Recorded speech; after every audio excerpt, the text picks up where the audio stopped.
If I was going to tell people that GGU is going to be one of the top 2 teams in NA, they'd say, you're just daydreaming. Even when I wasn't even on the team, I knew GGU was an amazingly strong team. We just needed to find our groove, and it looks like we found it.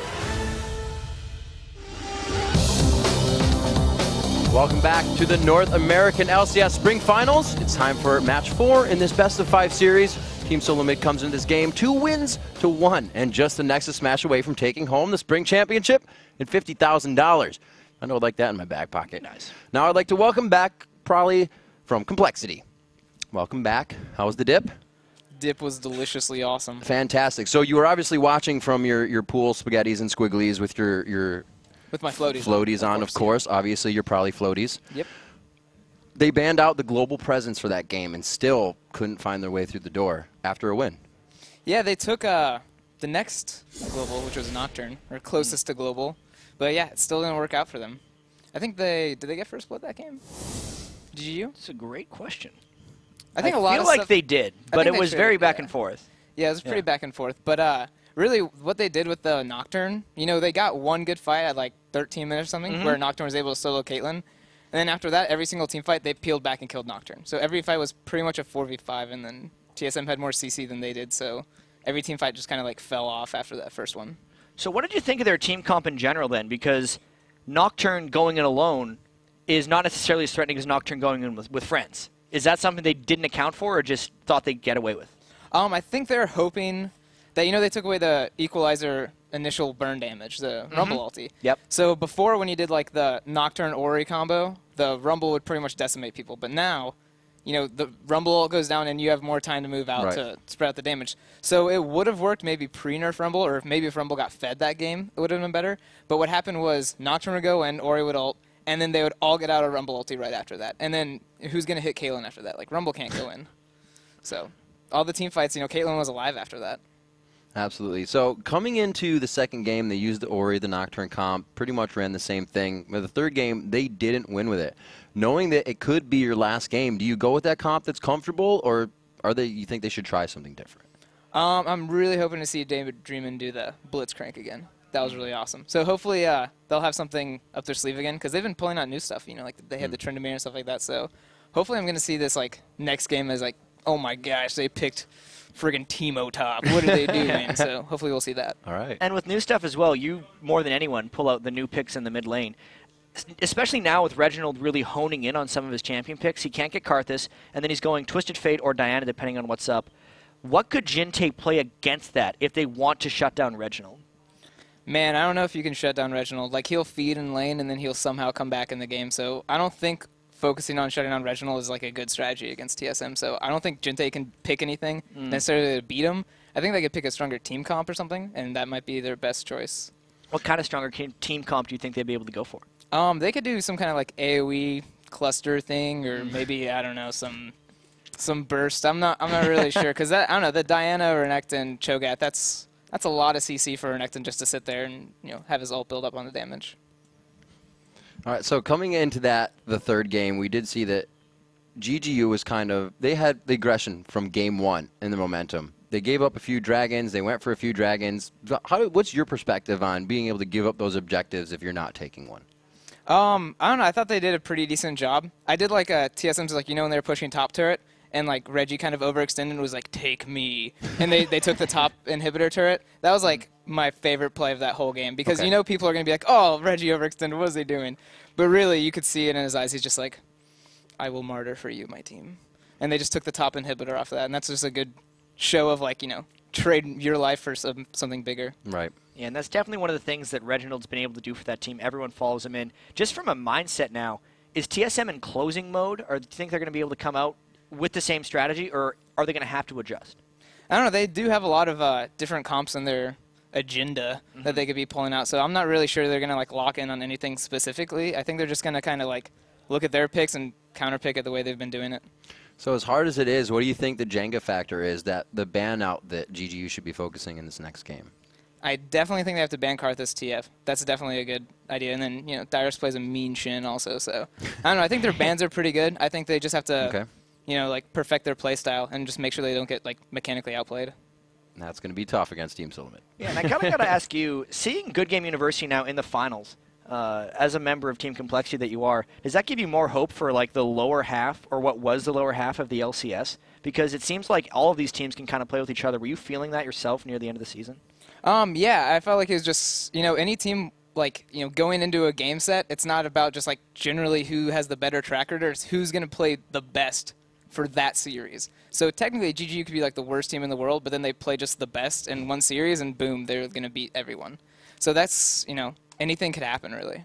And that's what it comes down to. How do you practice for the extended series? Because everybody says it's a little bit harder. It's going to be in favor of those veteran teams that go to the events that, happened every 3 to 4 months.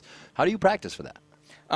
Just pretty much mental fortitude. You got to just be like, yeah, like if you lose a game, you can't be like, oh, no, we suck. You got to just sit there and be like, yeah, we got this. They have no chance. We got this. And I'm pretty sure GGU is pretty good at pumping themselves up, so I feel like it's going to be a next game. And even in that next game, if we get into the nitty-gritty of it a little bit, because we're trying to predict kind of the bans that each team are throwing out, we think that Reginald's going to have Reginald and TF probably ban against him, maybe even Shin.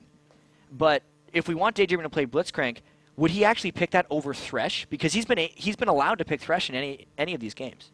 Yeah, TSM, I guess, doesn't really care that much about Thresh, which I'm kind of surprised about. Yeah. I thought Thresh was ridiculously annoying to play against. But they keep giving it to Daydream, and so maybe they're just going to keep giving it up. But maybe if they take Thresh, TSM takes it, GGU's going to be like, fine, we'll blitz it. Oh. So hopefully that'll come in. That'll be really fun. And the blitz it thing, to push back on that, do you think since they've shown it, it hasn't even really been banned, they're not doing it because TSM would just kind of know what to do? Do you think that's why they're shying away from it? I think it's just the Thresh is up. Because TSM would pick Sona pretty early. Right. And they're like, all right, we'll pick Thresh. But I think if they pick Sona and Thresh was banned or it's not in the mix, they'd be like, give me that Sona, I'll pick Blitz. Yeah.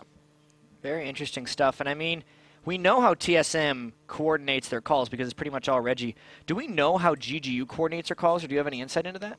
I'm really not sure. Yeah. I think it's kind of like balls of the wall, like go in and kill everyone. I think that's what every single person on GGU is just constantly saying. That's what's in my mind. Yeah. It actually sounds like it, because whenever we talk to them in an interview, it's like, I was trying to carry that one. I just want to go in, and that's kind of Zion Spartan's motto, but he hasn't been able to get going in this series, really. What has TSM done to shut him down? I think Dyrus is just playing pretty conservative. Like, he's like, I'm just not going to trade kills with you. Like, I'm going to farm out the lane and I'll farm you. Because if he went in for kills, like, maybe he could get outplayed or, like, maybe something could go wrong. But he's just not letting that happen, so Zion's, like, what? His only real asset now is to farm. And that's not what he's, like, good at. He's good at killing people. So if, Dyrus plays the right way, he's never going to get any kills. Why do you think it is? Obviously a championship title match, so there's pressure there, but we really haven't seen any invasion from these teams in the early part of the game. There was that one that ended up with a kill, but it's kind of been in and out in real safe play. Yeah, I think half of it's like mind games and half of it's like being scared, because if you mess up a level 1, you could potentially just lose the game in the first 2 minutes. Seen it happen? Yeah, I've seen it happen too. Reminiscing about that now. But yeah, so mind game. They could be like, oh no, are they going to try to end the game at 2 minutes, or are they going to be passive? So you saw that in the first game when Gente was just walking around. He immediately flashed cards, like that could easily happen at any point. TSM's not scared to just flash for first blood. So I think, GGU's half scared and they're half like, we got to make something happen. So playing half scared and half something happened, do you comfort pick, or do you pull out all the stops for what could be that game to put you in second place? Well, this is actually could be GGU's last game. So this is like, you don't have anything left right now. This is, you put everything you have right now and just go for it. All right, so knowing it's their last game, what do they try to pull out in their last game, and who wins? Let's see. I want a Blitzcrank, and I do want that Tryndamere back, and then I'll give it to GGU. If they pick those two, then they can win this game, and then we'll go to Game 5. Right on. All right, you heard it right here from the words of Prolly. Blitzcrank and Tryndamere to give the win to GGU. We'll have to see if it happens. Thank you again, Prolly. We may have you once more, or if TSM can pull it through, we'll see you in the promotion summer tournament. All right. All right. Thank you very much. All right, guys. So Game 4 of the series here, the best of 5, about to begin in just a few minutes. These teams have gotten themselves kind of bolstered up. They had to get a little bit of food. This is a super extended series we have going on here, and we are giving them a little bit of a break because, like Probably said, it is mentally taxing.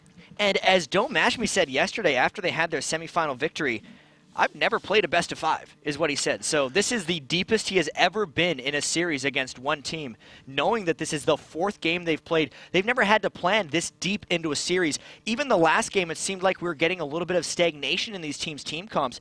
Have they kind of reached their end on what they're going to be doing against these other guys, or do they have something left at the end of it to try to pull out a win? And what kind of consideration do you really put against you know, the homework you have now from the homework you've done? From what, you know, Dyrus felt that Rumble was his most safe champion all the time, that last 3 games in the playoffs yesterday, and now it's not. So how do you do the homework? You have to adapt instantly.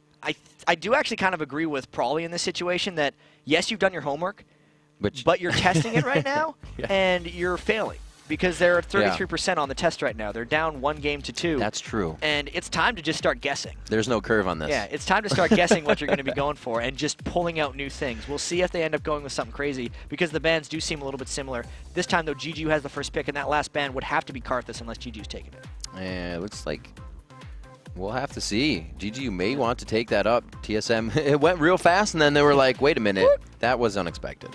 Why did they ban the Sona? And they did this. I could swear they banned the Sona in the game they won. But this series is becoming long, and my memory is drawing worse. When's the last time you did a best of 5? It's been a really long time there you go. since I've done a best of 5. But you called it. The crystal ball still works. Yeah. So we got the green team being locked in for Team Solo mid. Boom. Even Twitter thinks they should have banned Karthus. Man, Twitter just went off the haywire right now. We could totally get the Blitzcrank here, as Prawley was saying, because the Thresh got picked by TSM, so it's no longer a GGU thing. Lock it in. There's the Daydreaming Blitzcrank. Smiles even on Jintae's face. He's like, cool, I'm not going to play mid this game. I get to go wherever I want. And they got Caitlyn, which is the craziest thing. The Nasus pick and the Thresh pick were so important, and that's last game. TSM was first picking Caitlyn, but this time they decided Thresh and Nasus were more priority for them. That is some bold moves coming out. Got a game of Stratego going on here. They are taking out each other's units left and right. Reginald looking to pick what is left for him. That Diana's still there. He had a great run on it. It obviously plays to his aggression. We'll have to see what he locks in. Turtle going for the Varus. We've seen him quite a bit, and they don't usually leave Reginald for last pick. This is interesting. And I'm pretty sure in both of TSM's losses this year, Wild Turtle has been on Varus. He's been pretty much unstoppable on everything else. So it is a little bit dangerous for him to go that. He a lot of times goes the max Q Varus, which is actually very potent, but we're not entirely sure how that's going to work out. And now it's on GGU. They're fast picking the rest of this.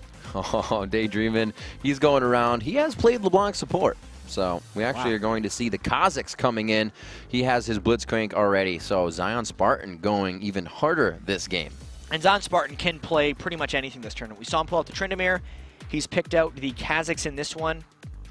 The poke for him in this game, if he gets going, is going to be really strong. He would be able to close on Rumble in between cooldowns and maybe punish Dyrus if he gets in the right situation, but the Diana would still be available for Reginald if he wants it. It's just very difficult to actually do these hard initiation comps against stuff like Karthus. So why did we not get a Draven Turtle? It's a really good question. I mean, they may have just shied away from it out of a little bit of fear, because like Caitlyn against Draven is not necessarily a matchup that favors too many people. Like a really good Caitlyn can keep Draven at bay, but Draven can also just kind of bull his way through and just out-damage Caitlyn. I think it's just one of those team picks of saying we want more crowd control, we trust the Varus ultimate, and we want a combo with Reginald's initiation on Diana, as he has been honing in on those champions. All right, we'll have to see what they decide to do. Like you said, these champions kind of shared by each other, so they're drifting away from those ones. In some aspects, the Blitzcrank has been picked up there. We get to swap around so we can see the lanes. And we'll talk about a little bit about where the late game is going to scale here if TSM allows GGU to get to it. And this is definitely something much different than what we've seen previously. The late game is actually very close once again for these guys, because Nasus is a great late game jungler and TSM makes really great late game decisions. But the 6-item Caitlyn is stronger than the 6-item Varus, and the Karthus is also stronger than the Diana, I think, really late game. Some of the pros might hold me accountable for that and say no, but this is another one of those matchups that will probably be close, and if they can pull out a big early game lead on either side, it's not like someone could easily just stall it out. It depends on what kind of mid strength you want to look at, right? You get a Diana to dive into your team, it's a lot less detrimental than if a Karthus dives in, because then everybody's got to leave. So they all have their strong, they all have their the strengths and weaknesses. And there we see GGU on your screen, possibly the last times they will sit in those chairs for the championship title matchup. Same thing for TSM. They're looking to keep this game in their favor with the momentum they have from Game 3.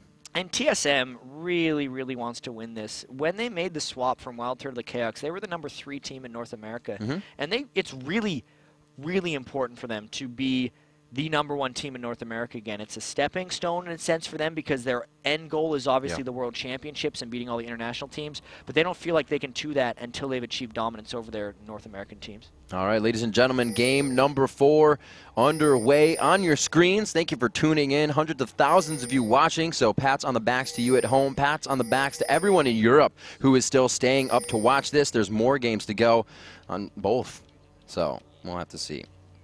All right, Red Elixir for Zion Spartan. Obviously no Red Elixir on Dyrus. Interestingly enough, I think every matchup between these guys has had one guy with a Red Elixir and one guy without, and it actually hasn't made that big of an impact in any of the situations. We'll have to see as we start this game. It's just in the first few seconds, but we have to remember, it is game point for Team Solo Mid. If they can take this game in the best-of-5 series, they will take the championship title, $50,000. And be looking. Oh my God, Mastery gets caught out in the beginning. You don't think he's going to be able to make it. He nets. He still has his flash and his cleanse. He is being so patient right now. Very patient escape by Don't Mash Me in that situation. When that hook landed, I was thinking, oh no, TSM's got the lead. It's over. The series is over. But he managed to escape. Only detriment is that he had to skill up that 90 caliber net first. Yeah, and it was a quick skill too. He put that in as soon as he was getting attacked, and really just sound play by him. I can't believe he didn't blow anything out of just being scared about that. Yeah, it turns out that X Special was a fair bit ahead of the rest of his team, and that is a very long-range hook, so that even though it landed and had the stun for about a second and a half, it still didn't allow the rest of TSM to close on him. And he was also close enough to the turret that if TSM would have burned flashes to go in, they would have risked dying themselves. All right, so we'll see. They are going to get the swap in here. Jinte is up towards that mid side, though, so it looks like they may choose to swap theirs. We'll have to see what they do. Delayed invade for TSM. This is a big mind game because they've already invaded the bottom side. GGU doesn't think there's a ward near their blue buff, but Reggie's actually the one that placed that early on in the game. Mashmi putting himself in the front of that line. They're really not able to activate anything else off of that, so this is going to be thwarted here.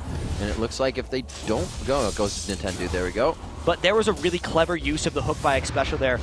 Nintendo was trying to get the smiteless blue buff, but because the hook came out at the right time, he burned his smite just to be safe, and it will slow down Nintendo's jungle, therefore getting rid of some of the early game pressure that he holds. So they're going to actually put Blitzcrank in the top lane. It's not going to be used for the way Daydreamin loves it, to be in that mid lane, to pull the buffs, to really create pressure throughout that triangular position of mid lane.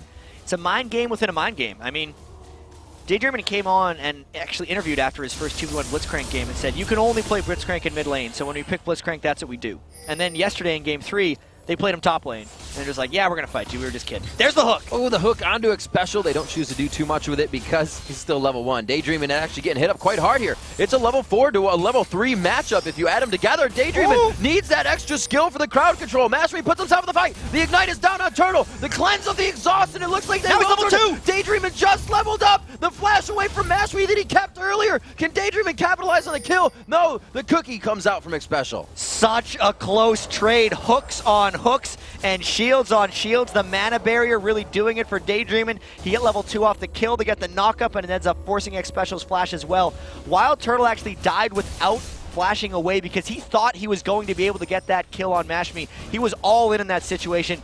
That could be the Caitlyn power. Don't Mash Me having control of it for the first time all series, and they may have control of this lane as well. And again, Mash Me just applying super sound play there. He stood in the middle of 2 people as they just walked and attacked Daydreaming. He knew what the situation outcome was.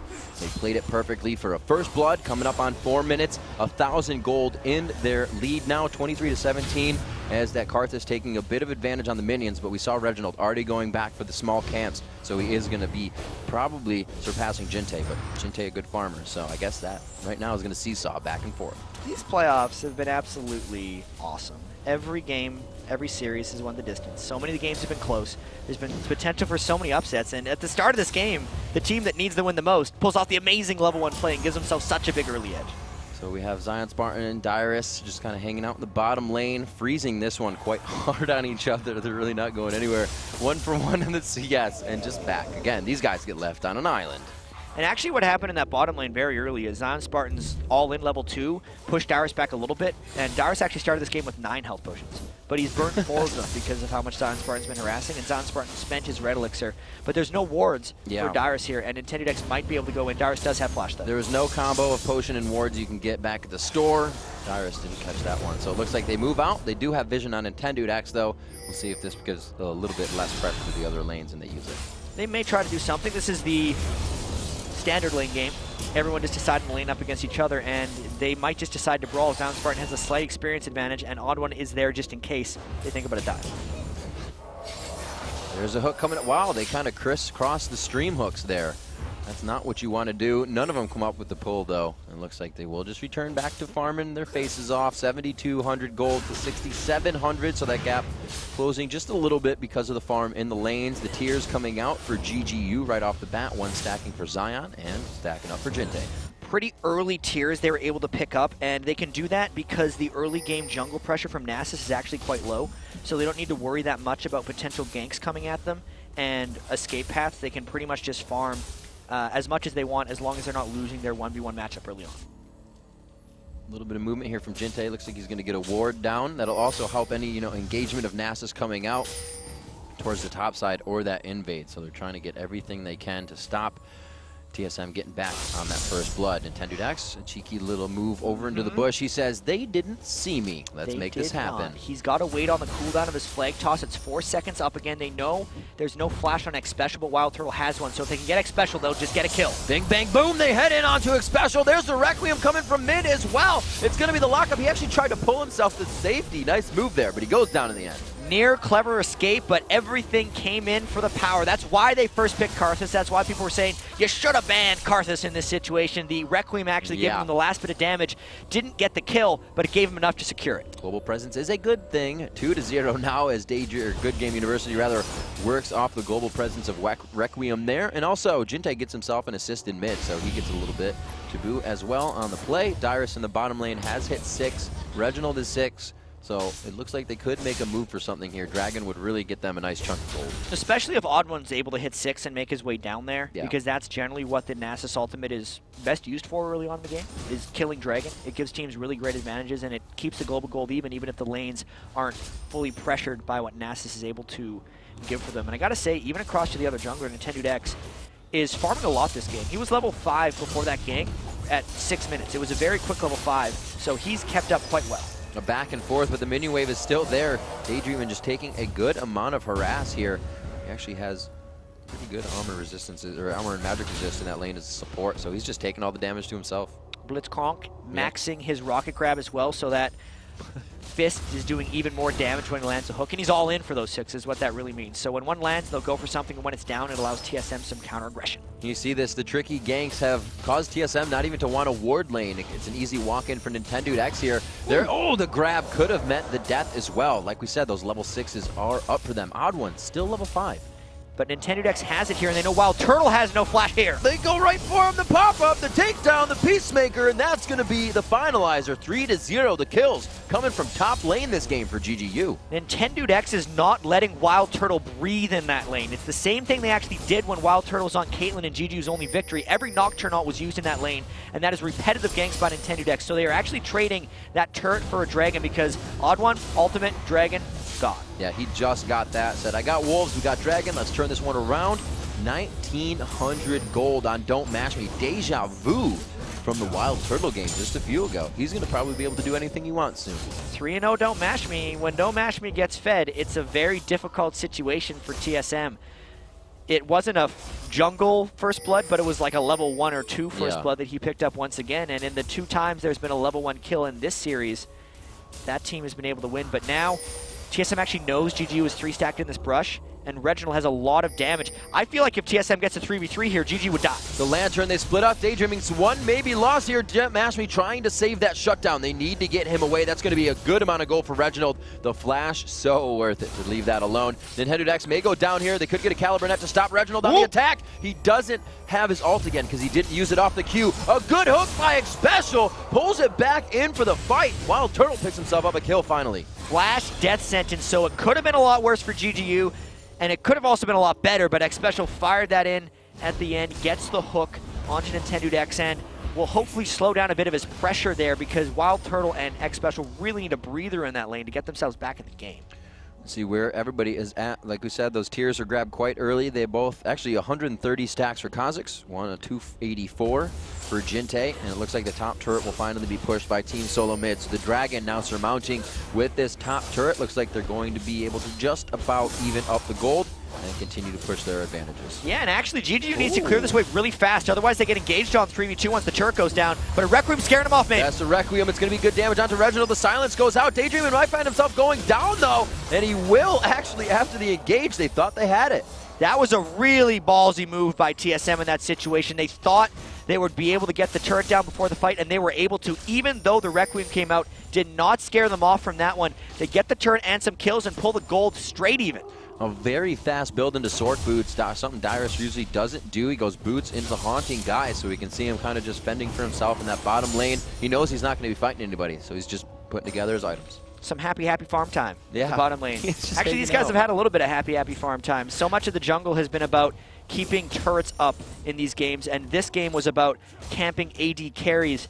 No one really cares about Dyrus and Zion Spartan until the teamfight phase, and those guys are just going up against each other. And then they care a little bit too much. You can see a little baby wall coming out there from Jinte. He has not leveled that up for himself. They start to push mid. Safety, though, from TSM. You're going to see everybody start to gather in mid here, but it's not going to be enough to save the turret.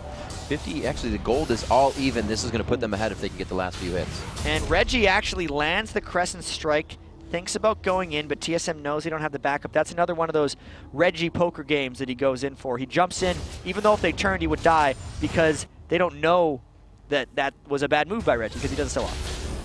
Let's see what they can do. They both have good siege clear here in the mid lane. It just keeps evening itself out right in the middle of the river there. Pushing down in bottom by Zion Spartan. 91 CS to 76 there. Looks to be building a Brutalizer on top of his tier stack. As everybody getting their second items. No core items. Actually, no, I'm a liar. Wild Turtle did finish a Bloodthirster. That's an interesting choice for Wild Turtle. A lot of times in the past he would do Infinity Edge on Varus. Right. But he has fallen a little bit behind Domashpi and wants to make sure he doesn't lose those early trades any longer. Plus, he wants to be able to wave clear with those Qs. They have a pretty aggressive AD ratio on that piercing arrow, so he wants to keep the lane going, and he wants to not fall behind despite the deaths in lane. Kills working out so good for GGU right now. The assists falling where they should, and all 3 kills onto Don't Mash Me. He has found a way to get those under his belt. Still building together. He's got to have money on him right now without those items. 1,300 gold. It's actually really crazy. He's 200 gold ahead of Wild Turtle. Wild Turtle's picked up 2 kills thanks to all the tomfoolery TSM pulled off in the top lane to get stuff back into this one. All the aggressive plays by Reginald just camping up in that lane really got Wild Turtle recovered. So what are they trying to do now? This turret's going to go down. TSM knows they have to leave that up for grabs, but what can they pressure next? 2 minutes on to the Dragon. GGU, I believe, has eyes on when it went down due to the fact that they were pressuring the top. They got the advantage there, so Team Solo Mid may have a contest on this next objective. GGU will definitely have a very good approximation of the Dragon since they know generally when TSM took it despite not having direct vision on it. But Dyrus may have to burn a flash here as Nintendo's pressures. He goes in, has not put the scrap shield on yet to give himself the movement speed out. The Ignite goes down. Here comes the Requiem. He puts the scrap shield on to help with the Requiem, but it wasn't enough. They got the last attacks in. The Ignite tick finally got him down. Reggie trying to counterattack. Oh, he misses the Crescent. They cannot follow up, and it looks like they're just going to be able to walk out of this one as Daydreaming comes on from support as well. Jinte's just on the back side, but I don't think any more engagement to come. If TSM would have wanted to go any farther, they actually risk getting pulled and knocked up within the turret's range. So a very good aggression there by Zion Spartan.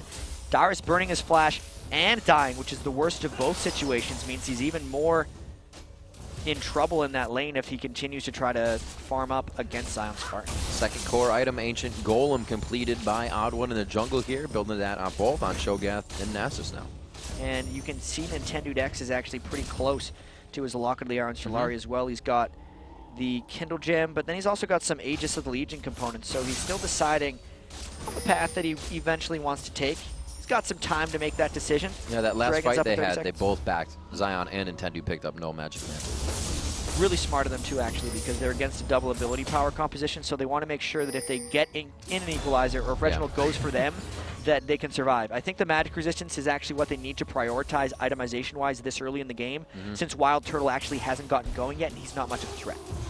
At 2-2-0, his Bloodthirster stacking up now. He has just about full. Yeah, he has 30 stacks on that. The Bloodthirster over on the side of Don't Mash Me is only 14 strong, and he's 3-0-0 on that. So it seems like he should be a little bit farther ahead, but Mash Me has equaled out. Yeah, I feel like the backing timings just worked out in the case of Wild Turtle got his Bloodthirster a little bit sooner. So he's had longer to stack it up, and it might give them the equal power AD carries in this fight. I don't think either AD carry is actually super strong before this fight, and if one of them ends up cleaning up, it'll be due to the work that the other people on the team do. There's Reginald going in. Lunar Rush does hit, so he's got that cooldown still. Hits another one, but he does not decide to go in. He actually took a good bit of damage off of that. It looks like they're going to start to back off. Vision really in favor of Team Solo mid there, so GGU wants to try and pressure. I don't know why, but Reginald Diana is just the most threatening Diana I have ever seen. Every time he throws out a Crescent Strike, like I know his ultimate's not up, I'm like, is he going to go in? Because I constantly feel like he has that pressure, but now it's the Dragon for TSM. GGU caught out of position because Zonspartan's going, but Reggie wants to fight. There is so much crowd control there. Nintendo X goes down. It's going to be Daydreaming on the other side just to watch it happen. Nintendo did not get anything off in that fight, but they pull somebody in. They pulled an special to the fight, and it looks like they're actually going to get boxed in for a little bit. The equalizer on their exit just perfectly placed. Could not let them out. Reginald and Wild Turtle picking up kills. Spartan coming in for the backside. Does he have enough? There's no reset to be had yet. This shield thwarts his kill, and it's a double for Wild Turtle. 4 for 0, maybe 5, and the Dragon. Oh my gosh, Don't see him. Don't do it. Polatimo, get out of there. Run away, run away. There it is. They didn't see him. Okay, that minion wave was just out of range. They grabbed the turret, and Houdini gets himself out alive. But Mashme has some work to do in the next team fight for his team. Oh my god, he could have actually gotten a kill if he waited to kill Tyrus in that brush, but that is a ridiculous escape. But it was also an amazingly good fight for TSM. There was a miscommunication by GGU in that situation because everyone on their team was not pressuring a turret. They were sat down on the bottom side, and I feel like Nintendo was calling for a collapse before the team was ready to collapse, and because X Special landed the death sentence right onto him, he got killed before anything happened, and because they'd already made the call, and because Zonspartan had already peeled down, I felt like they had to continue, because up to that, GGU was in a mental position of winning. So they thought that giving up this Dragon, even though they have the advantage, is a bad play. And it actually forced them into a worse play because they fought with a disadvantage and gave up the lead. And we kind of touched on that last game too, right? The Thresh hook went out, and they went out to posture for a fight, and they got engaged on. This time they lost an entire member and still tried to pull engage the fight. It's just a situation of, we are winning, we can win these fights, let's go. And it just didn't work out that way. The I think I can mentality getting under the skin of Good Game University for the time being. We'll see if they can clean it off, wipe this up, and get back into these lanes fresh and clean here. 17 minutes and 20 seconds, I should say, into this game. It is 6-4 in favor of Team Solo Mid, but the gold lead is only 2,000. And that can swing back and forth very quick. Absolutely, TSM with the strong power. And this is another one of those Zion Spartan split push situations. Reggie, every time he throws out the Crescent Strike, there's a chance he'd be going in here, but they realize they took that edge. They know the gold is still really close. There's no reason to pull anything drastic in these situations, and Zion Spartan does come away with a successful split push turret. And that gold quickly closed down to 1,000 gap, 3-2 in turrets. Take a look at some of the items being created here. Attack speed finally getting in the hands of Wild Turtle now. There's got to be some money finally on to Mashme. He has 1,600 gold just about. It looks like he might be trying to create some attack speed for himself here. It's really crazy. Despite the amazing success he held early in the lane, Wild Turtle has 600 more gold than him. So Wild Turtle's turned himself into a better threat just based on the moves that TSM has pulled to support him. That's one of the things TSM has always done so well with their AD carries, is they put them into great positions to succeed due to how aggressive Reginald is, the stuff he creates, and it just allows Wild Turtle to sit in the back and clean up, as Chaos did in Season 2. And I feel like this is a really scary fight for Good Game University. They have a lot of money on at least 3 of their members, and they're levels below TSM right now. This would be a point they need to shop before fighting. They really got to make sure that they are well prepared for the next fight, because fighting ill-prepared is what got them in the situation. It's what lost them the lead, and they have to make sure not to make the same mistake twice. So we do see Zeal coming out for Mashme. He's getting that attack speed as he would like to get those headshot procs up just a little bit more. We did see mobility boots coming from Daydreaming, trying to create opportunities with that overdrive on Blitzcrank and really get those grabs in unexpectedly.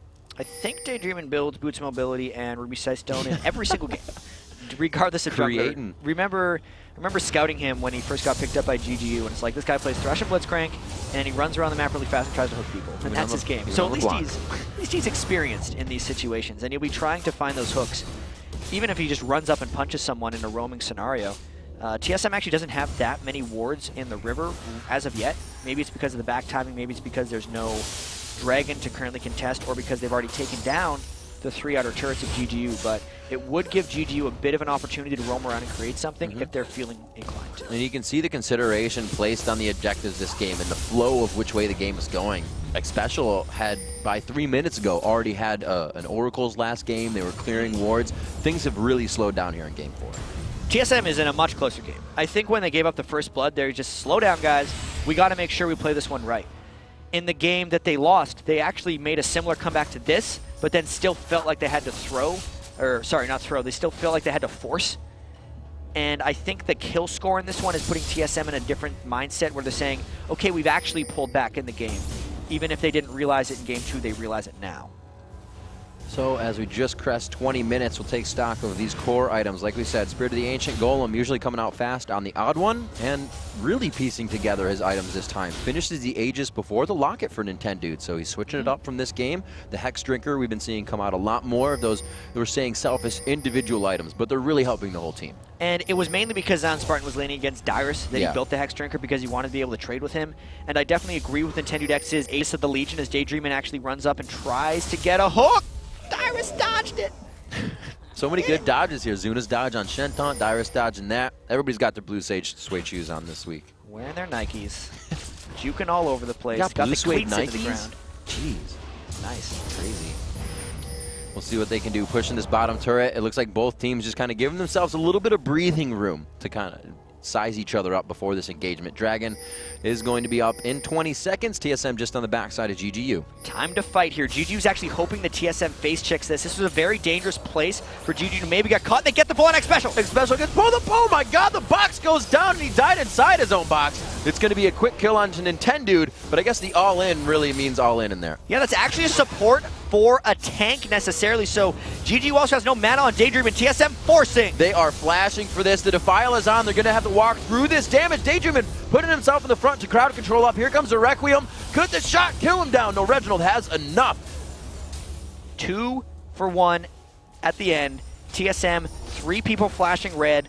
Below 20% health. I wonder if GGU is going to go for this Dragon because they have less people. Reggie, fearless. Going right in. There's the Hex Drinker popped onto Zion Spartan. They are still blinking red on that side, but they're going to go back in. Both Reginald and Odd One. Now, finally, Odd One stops blinking. They're getting a little bit of health under their belt, and they still push off GGU that low. And the Dragon is still an objective for these guys, so there is a constant pull back to this spot. Who is going to get back here sooner, and who is going to go back to base first? Because everyone's rezzed from the deaths. Don't Match Me doesn't want to let Dyrus go back.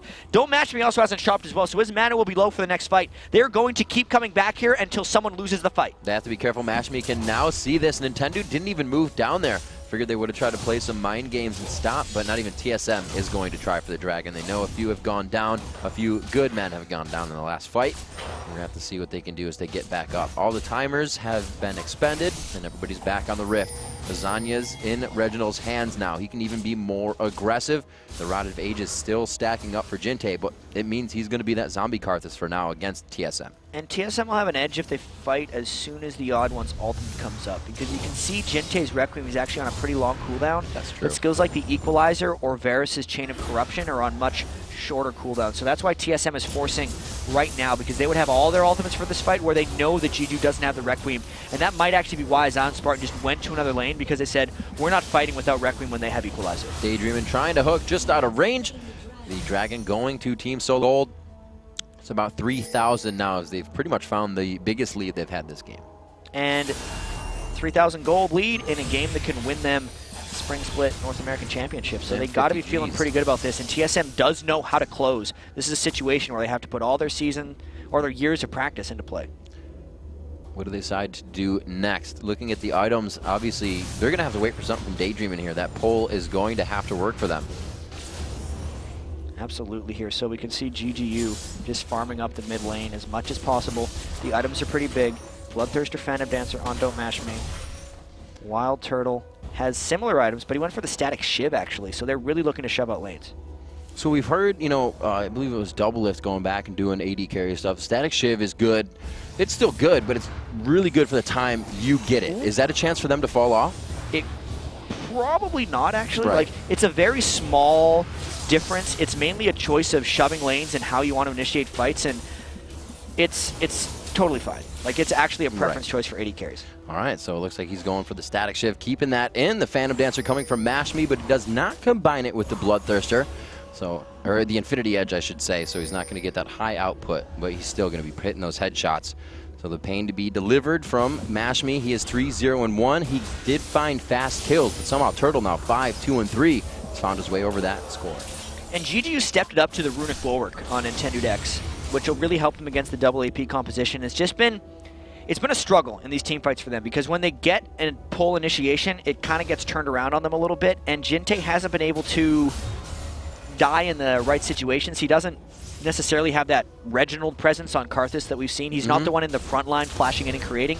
He's the one kind of getting chased down, which is hurting their chances in a little bit of the ways. There's so much just area of effect stuff that comes out from TSM. It makes it very difficult for Jinte to walk into these fights, and he'll need to find a way to do that, actually, if GG wants to come out on top of this one. You can see Team Solo Mid trying to synergize these items together now. The Rylai is quickly picked up by Dyrus after that Haunting Guise. Doesn't finish the Leandries. They're really trying to keep these fights engaged and keep on the heels of GGU. And what's happened for TSM is they've won initial engagements, then wanted to chase down, so it makes sense. He's going to eventually combo that with the Leandries, just because the Rylais and Leandries is the AP combo you want to go with, but for now the Rylais is the right item to complete first. See if they can get it down. Dyrus keep pushing forward with that Flame Spitter, looking for an equalizer to throw down on the team. Daydreamin', he kind of has a hard task here. He's found a few pulls that aren't working for him. He only has a few good people to pull. Yeah, the only person he could actually pull well is Wild Turtle. I think anyone else he pulls, he just pulls in a big old problem, so he's got to be very careful.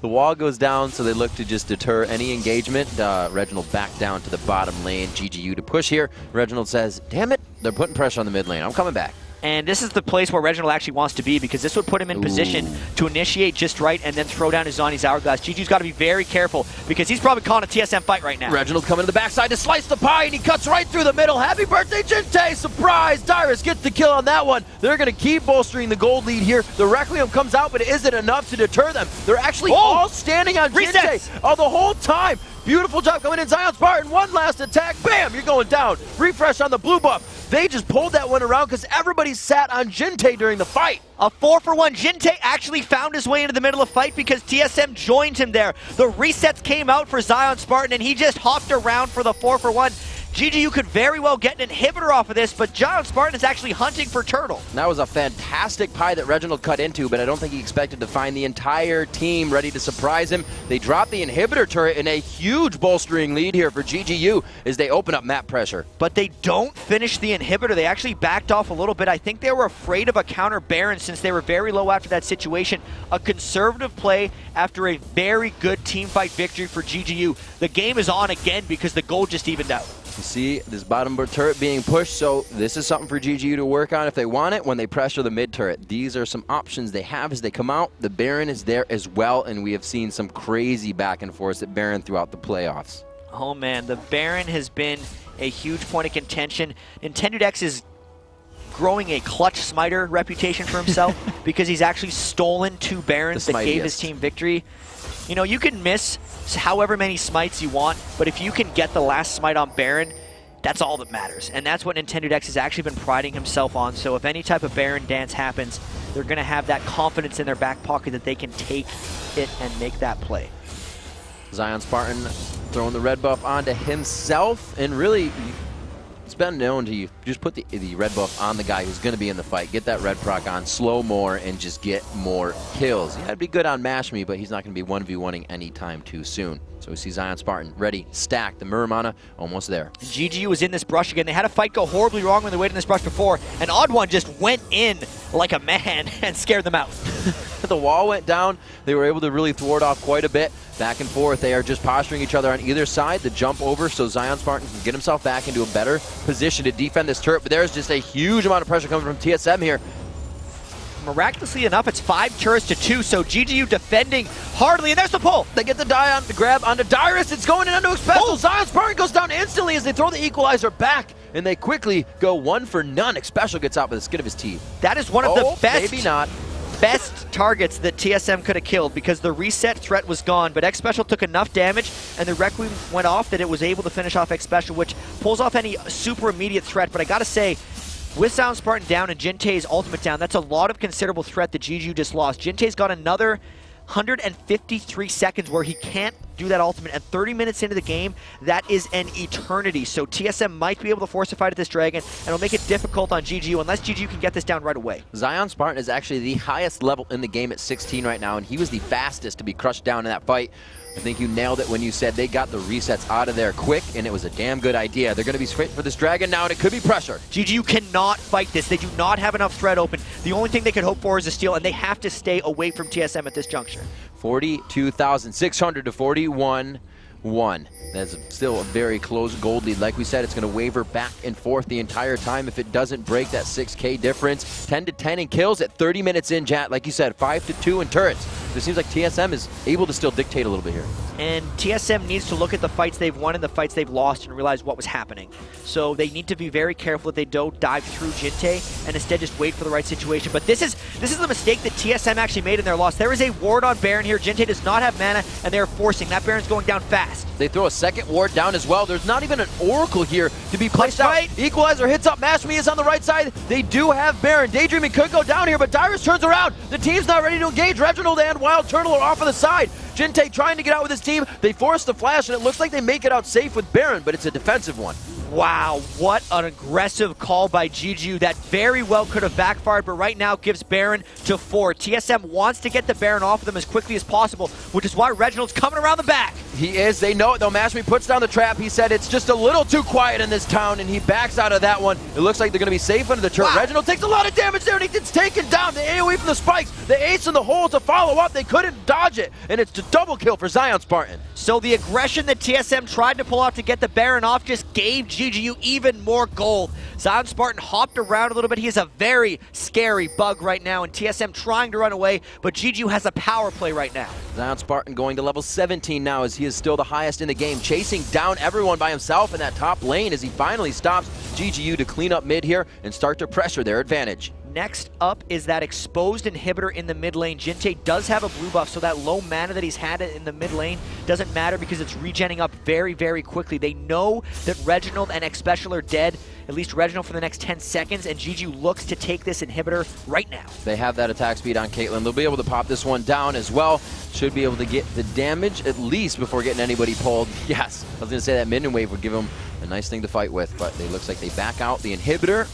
Capitalization on the advantage finally for GGU, but they have to hold this now. And even with that Baron buff, they're 300 gold up, and all their side lanes are pushed back right now, so they have to go clean those up, make sure they buy some items, and make sure they team fight properly because this game is still on a razor's edge. And really the biggest thing that we have to hats off to GGU on that is that when the beginning of the season, when we saw these guys grab objectives like that, go hard, they would just be defending their base, but they were able to use it there. They took the inhibitor, and now they know they can kind of relax and see what TSM can answer with. This has definitely been the best game of the series. It is, just from a gameplay perspective and the fact that it's close. I think both these teams are actually playing really, really well. They're making risky calls that pay off frequently, and when they're making mistakes, they're very, very close to working.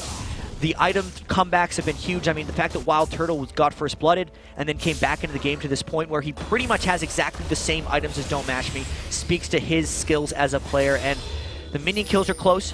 Jintei is close to being at a point where he can sit in the team. He's actually close to Reginald in gold, and if he dies in the right spot, I feel like GGU can take this one.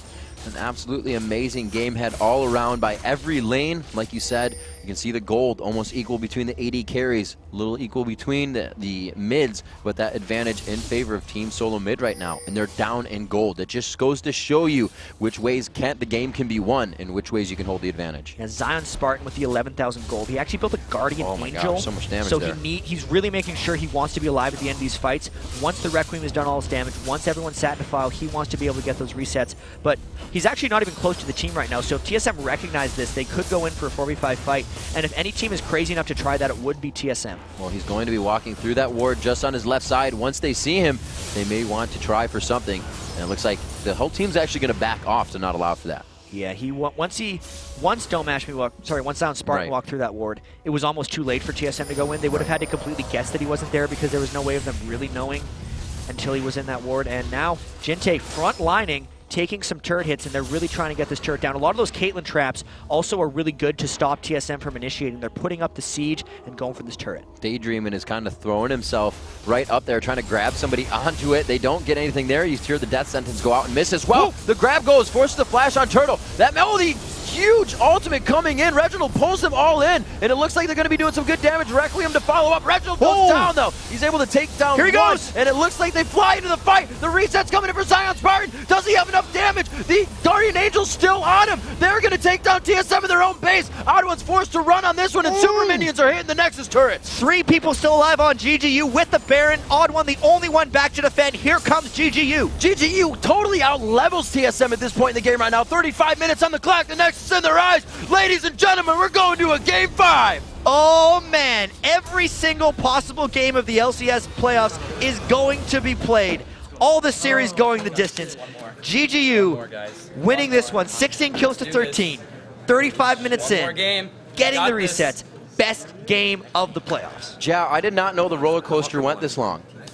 It's a long one. It's absolutely a long roller coaster. You can see these guys want to get off. They had the break before the last game, and it really played in favor of Zion Spartan and the team. GGU coming up huge on those last few team fights. And like you said, the risky plays for Baron calls, the risky plays that cost TSM last game, or really not last game, but caused them to have a trouble in their game previously, was what got these guys the win. And how far has GGU come as a team to force a Game 5 against Team Solo Mid? They've beaten, as we said earlier, they've come from 2-12. They've beaten the number 3 seed, the number 2 seed, so it only follows that they would have a chance to beat the number 1 seed, and they're definitely taking them the distance. And they're taking them completely seriously. For what we saw, like I said, 2-12, as we kind of joshed about it, these guys have been one of the teams with roster changes to adapt the most. And we have to take a look at that last team fight again, because it was actually really close, but because of the position of the team fight, they were able to come in and finish, because TSM thought they had the initiation since Daydreamin'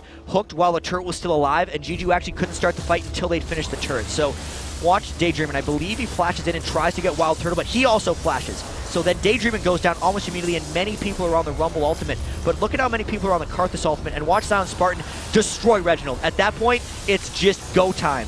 Goomba stomping everyone else. Q. Wild Turtle goes down as well. And then the Guardian Angel comes in a little bit clutch at the end here, because then he's able to res himself and be that second attack speed threat on the Nexus turrets to finish it off when the odd one came back with Wither. Awesome stuff by GGU. A huge clutch, and you actually just pointed out the Guardian Angel by pretty much just happening. And yeah. They played the bottom turret right. You're like, they're going to engage here. The minion wave stopped. They stopped, and then bam, made it crystal clear and definitive. And it's scary to see that happen, because Game 2 just looked like TSM had their way.